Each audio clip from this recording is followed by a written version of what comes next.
Awesome. Thank you very much, Mark. So I should have some slides. I'll be waiting for those. But in the meantime, I will say that it's probably safe to assume that everybody in this room wants to change the world. Would you agree with me? Yes, great. And I want to challenge you and say, what if I told you that the most radical thing you can actually do is to change yourself? And I'm going to explain what I mean by that. So I always knew that I was going to become an entrepreneur.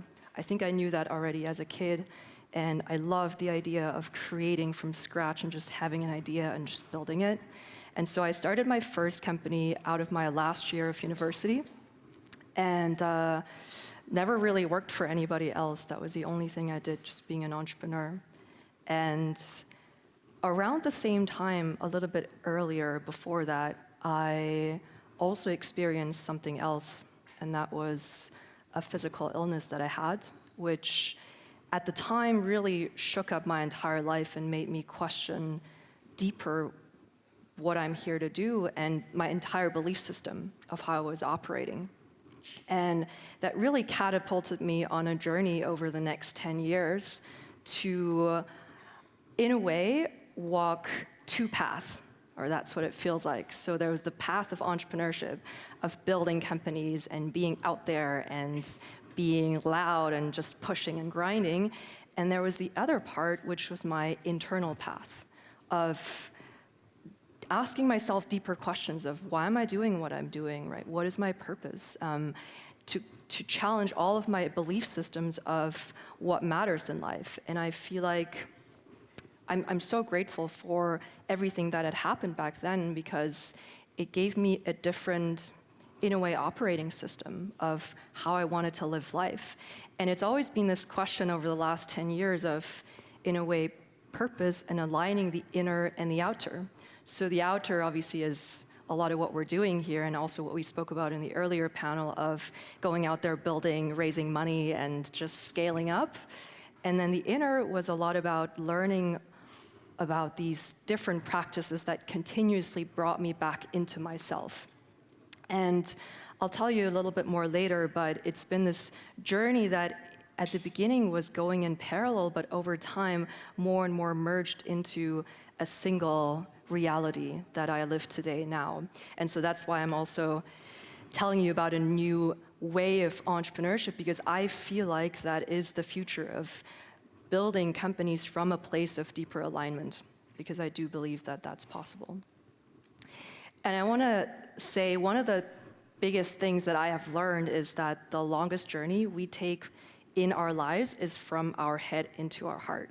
And that's a journey that is 30 centimeters long, but it might take you the longest, and some people may never get there. But if you do get there, then you might be very lucky to experience that.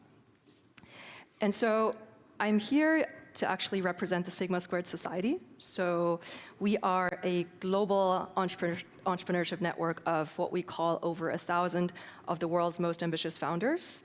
We are present in 35 countries with 5 continents that we are on, except for Australia, I believe, and with over $2.5 billion in capital raised. And I've been building this organization for about 8 years now. And the tagline and the question that we ask ourselves is, what if the world's most influential leaders were friends 20 years ago? And the emphasis is on, obviously, the influence, right? But the emphasis is also on friendship. And that's been something that has been essential to the way we built community, and also the reason why our founders, in a way, have reached the success that they have reached. So I'll give you an example. We have a wonderful female fellow called Eloa, and she built the world's first business aircraft, electric business aircraft, completely powered by hydrogen.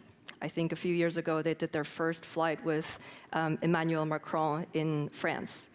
And we have Zhou, who built a biomedical robotics company, and they are making biomedical limbs accessible to everyone. I think they have over 1,000 patients that have used their arms, with 70 people employed all over the world. and he's part of our community. We also have Ina, who co-founded a tiny wearable device called Enough, which is like your mini bodyguard, especially for women walking around at night, that can just accompany you without needing to fear what's going to happen to you. And in fact, her example actually shows that she was telling us that her entire funding round only came together because of the friendship within the community and the care within the community.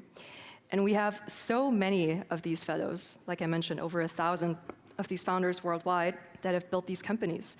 And what I like to say about Sigma is that's where ambition meets kindness. And I believe it's a different way of building, because you don't need to have this kind of dog eats dog competition, breaking each other's leg, but you can actually build with compassion and kindness and be there to support each other. And that's what I have seen over these 8 years with these founders that has also started shifting my perspective on what we can do as entrepreneurs, but operating from the place of the heart, and not only from the place of the head, because the head is very smart, right? But sometimes we don't need our heads to get forward, but sometimes we need a little bit more kindness and care with each other.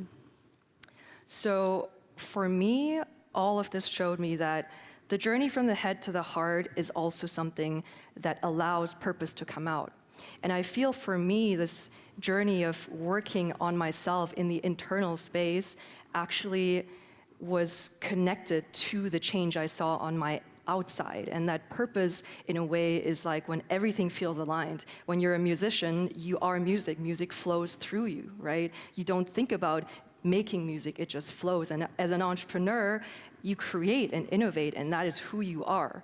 And so even when it comes to the question of purpose, you can ask yourself, what is your natural state? What can you not do in a way? What is your, what are you here to do? Even if someone told you can never do this, or there's no chance that you're gonna be successful at this, what are you still gonna do anyways?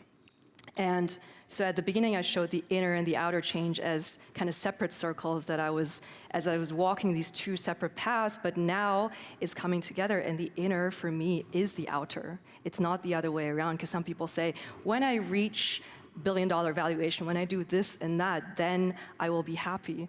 But for me, there's another way to say I can work on myself and find that peace, and then the purpose is going to flow out of that, and I can still build a beautiful company. I love the example of John Mackey. He's the founder of Whole Foods Market, and he wrote a whole book about his story of how he built Whole Foods Market from that place of inner alignment. And so I love this quote by Leo Tolstoy. He says, "Everyone thinks of changing the world, but no one thinks of changing themselves." And it's something that is very important to me, and that I think is counterintuitive to a lot of the things we see in this industry, of thinking, oh, there's this big problem out in the world and I need to go and build a solution to tackle that problem. And it's all great, right? Because we need to solve the biggest problems in the world. But sometimes we can forget that in the meantime, we also have to work on changing ourselves. And that if you do both at the same time, then I guarantee you that your impact actually is going to be truly exponential, because you're not going to do it at the expense of people that you care about, and you're actually going to collaborate together to reach that goal. And I've had the privilege of accompanying founders and investors through deep processes to get to that stage and to see that transformation in their own lives. And it's been some of the most rewarding experiences in my life to really see those two worlds collide. And so I'm not saying you can't go and build a really successful company that's valued at a very high value, but I'm just challenging the industry to say there is another way that can work, and where we can actually build companies that are truly sustainable from the inside and from the outside, and then actually support each other in doing that. So that's my impulse for today. It's very short. I'm very happy to speak about all these topics, but I feel that there is a movement that is happening in that direction. Also, we have a lot of Sigma fellows here present. I even see a few in this room. And I can guarantee you, if you talk to them, you can feel that energy of ambition meeting kindness. And so I invite you to get involved, to talk to me if you have any questions. But I thank you for your attention for today.